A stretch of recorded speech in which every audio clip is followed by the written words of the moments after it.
छात्रों, class 8 SLC topic के माध्यम से आप लोग जो तैयारी करने वाले हैं हिंदी सब्जेक्ट की, हिंदी विषय की, उसमें आपको विषय दिए गए हैं। जैसे आज तक के इकाई 1, 2 और 3 के माध्यम से हमने जो वसंत भाग 3 में जो पाठ है उन पाठों की तैयारी की है। इसी के अंतर्गत आपको एसएलसी यानी स्टूडेंट लेड कॉन्फ्रेंस के लिए विषय दिए गए हैं हिंदी के।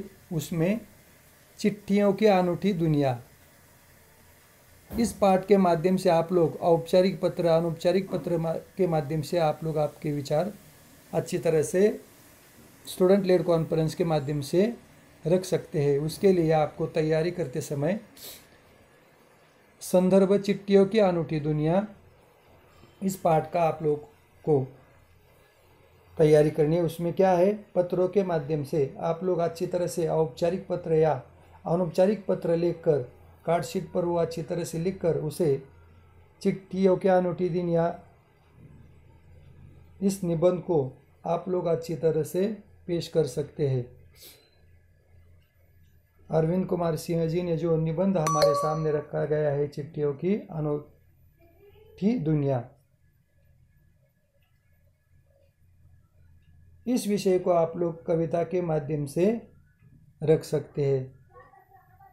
इस कविता को उचित अभिनय के साथ आप लोग सस्वर वाचन के साथ पेश कर सकते हैं। जैसे उसके लिए संदर्भ के लिए एसबी 2, 3 का आप लोग मार्गदर्शन ले सकते हैं। उसके लिए पन्ना 6 और 7 के ऊपर आपको इसकी जो जानकारी दी गई है उसे पढ़कर आप लोग तैयारी करें। दूसरा विषय, क्या निराश हुआ जाए, क्या निराश हुआ जाए, ये जो निबंध है हजारी प्रसाद द्विवेदी जी ने इसे लिखा है। निराश होने के माध्यम से जो हमारी स्थिति होती है इसे आप लोग अच्छी तरह से निबंध के माध्यम से रख सकते हैं। उसके लिए एसबी 12, 13 का संदर्भ के लिए आप लोग इस्तेमाल कर सकते हैं। उसे पढ़कर इसकी तैयारी कर सकते हैं। साथ में पन्ना नंबर 16, 17 पर इसकी जानकारी है। उसके बाद पानी की कहानी, ये जो निबंध है कि पानी का उपयोग, पानी को जीवन कहा जाता है, उसके बारे में आप लोग पानी की कहानी के माध्यम से अपने विचार रख सकते हैं। क्योंकि हम पृथ्वी की संतान है, तो पृथ्वी पर रहते हैं, तो हमारे लिए जो आवश्यक पानी है उसका हमारे जीवन में क्या महत्व है, इसके लिए आप लोग पानी की कहानी निबंध रूपी पाठ की जानकारी लेकर उसे पढ़कर तैयारी कर सकते हैं। संदर्भ के लिए एसबी 16, 17 पर यह जानकारी है। जैसे पन्ना नंबर 20 और 21 पर इसके लिए आपको मार्गदर्शन किया गया है। हिंदी की जो सहायक पाठ्य पुस्तक है, सहायक पुस्तक है, उसमें आपको इसकी जानकारी दी गई है पानी की कहानी की। इसे लेकर आप तैयार कर सकते हैं। उसके बाद चौथा जो विषय है ध्वनि, ध्वनि कविता के माध्यम से जो ध्वनि की वजह से परिवर्तन होता है इसकी जानकारी भी आप लोग अच्छी तरह से ध्वनि कविता को पढ़कर सुस्पष्ट आवाज़ में उसका वाचन करवा के बता सकते हैं। जैसे ध्वनि के माध्यम से जो परिवर्तन होता है, फूल, कलियाँ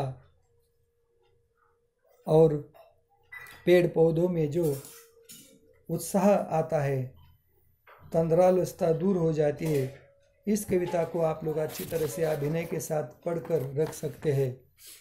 उसके बाद ध्वनि कविता भी लयबद्धता में गा सकते हैं। आप लोग कार्डशीट पर इस ध्वनि कविता की पंक्तियाँ लिखकर उसे सुस्पष्ट आवाज़ में पढ़कर उसका अर्थ बताकर ये भी विषय ले सकते हैं। एसएलसी यानी हिंदी टॉपिक, हिंदी सब्जेक्ट के माध्यम से एसएल के लिए ये विषय चुन सकते हैं आप। उसके बाद दीवानों की हस्ती, ये जो कविता है इसका जो मुख्य संदेश है भगवती चरण वर्मा जी ने दिया है। उसके लिए एसबी 8 और 9 का संदर्भ लेकर आप लोग उसकी तैयारी कर सकते हैं। दीवानों की हस्ती कविता अच्छी तरह से स्वरबद्धता में, लयबद्धता में पढ़कर आप लोग उसका जो आशय है पहुंचा सकते हैं। इसलिए स्टूडेंट लेड कॉन्फ्रेंस के लिए आप लोग निम्नलिखित जो विषय आपको दिए गए हैं, चिट्ठियों की अनूठी दुनिया, क्या निराश हुआ जाए, पानी की कहानी, ध्वनि और दीवानों की हस्ती, इस पाठों की तैयारी आप लोग कर सकते हैं। स्टूडेंट कॉन्फ्रेंस के लिए इसे आप लोग अच्छी तरह से पढ़कर इसमें का एक विषय चुनकर आप लोग तैयारी करें। धन्यवाद। उसके बाद मराठी सब्जेक्ट की तैयारी, स्टूडेंट लेड इस विषय की तैयारी मराठी विषय के माध्यम से करते समय मराठी विषयाच्या माध्यमातून जे पाठ तुम्हाला दिलेले आहेत त्यामध्ये पहिला जो पाठ आहे अभंगरूपी संतवाणी, नाम सर्वामध्ये सार, संतवाणीमध्ये तुम्हाला जे एकूण 3 संतांची माहिती दिली आहे अभंगाच्या माध्यमातून। एक संत नरहरी सोनार, संत ज्ञानेश्वर महाराज, संत तुकाराम महाराज, या संतांची वेशभूषा करून त्यांचा जो अभंग आहे तो सुस्पष्ट सुंदर आवाजामध्ये अभिनयासह तुम्ही सादर करू शकता। संत वाणी अभंग यामध्ये संत नरहरी सोनार, संत ज्ञानेश्वर महाराज, संत तुकाराम महाराज यांचा अभंग तुम्ही सांगू शकता आणि अभंगाचा जो सरळ अर्थ आहे त्याची माहिती तुम्ही त्यांची वेशभूषा करून तुम्ही मराठी विषयाच्या माध्यमातून स्टुडंट लेड कॉन्फरन्सची तयारी करू शकता। त्यानंतर दुसरा जो पाठ आहे माणुसकीचा झरा, या पाठातील महादू पोस्टमनची जी वेशभूषा आहे, महादू पोस्टमन हे जे कॅरेक्टर आहे त्यांचं जे वैशिष्ट्य आहे, त्या आजीबाईला मदत करतात, ते त्यांचा मुलगा मदत करत नाही पण महादू पोस्टमन आपल्या पगारातील पैसे देऊन आणि पत्रातील खुशाली वाचून त्या आजीबाईचे समाधान करतो। त्या महादू पोस्टमनची वेशभूषा करून तुम्ही त्याचे कॅरेक्टर, त्याची माहिती, स्वभाव वैशिष्ट्याची माहिती तुम्ही देऊ शकता। म्हणजे हा पण विषय तुम्ही घेऊ शकता SLC साठी, स्टुडंट लेड कॉन्फरन्ससाठी। त्यानंतर तिसरा जो विषय आहे अमूल्य कमळ, पाठातील सुदास माळी जो सकाळी लवकर उठून आपल्या बगीचेमध्ये काम करतो, प्रामाणिकपणे काम करतो, बगीचेची सेवा करतो, तण काढतो, खुरपतो, झाडांना पाणी देतो, हे जे तो कष्ट करतो, परिश्रम करतो, त्यावर आधारित तुम्ही सुदास माळीची गोष्ट सांगू शकता। सुदास माळीचं माहिती तुम्ही देऊ शकता किंवा सुदास माळी जसा आपल्या बगीचेमध्ये बागेमध्ये काम करतो तसे परिश्रमावर आधारित एखादी गोष्ट सांगून तुम्ही या विषयाची तयारी करू शकता। जसं अमूल्य कमळ या पाठामध्ये सुदास माळीची गोष्ट सांगितली आहे। त्यानंतर 4 शेतकरी आणि शेतीचे अवजारे यांची चित्र तुम्ही काढून माहिती देऊ शकता। जसं आपण पान नंबर या ठिकाणी मराठी विषयाच्या माध्यमातून पान नंबर 25 वर सुदास माळी हा पाठ, या पाठाची माहिती घेतल्यानंतर पान नंबर 25 वर जे शेतीतील मशागतीसाठी जी अवजारं आपण वापरतो, उदाहरणार्थ टिकाव, खुरप, पेरणी यंत्र, नांगर, खोरे, औषधाचा पंप म्हणजे फवारणी, औषध फवारणी पंप, या साधनांची, अवजारांची चित्रे काढून तुम्ही अतिशय सुंदररित्या शेतकरी वापरत असलेल्या अवजारांची माहिती देऊ शकता। सध्या पावसाचे दिवस आहे, शेतकरी काय करतो, कोणकोणती अवजारे वापरतो, तो त्या अवजाराच्या सहाय्याने आपल्या शेतीची मशागत कशी करतो, हे तुम्ही चित्र काढून या चित्राची स्पष्ट आवाजामध्ये SLC या विषयाला मराठी विषयाच्या माध्यमातून या विषयाची निवड करून सुस्पष्ट सुंदर आवाजामध्ये माहिती सांगू शकता।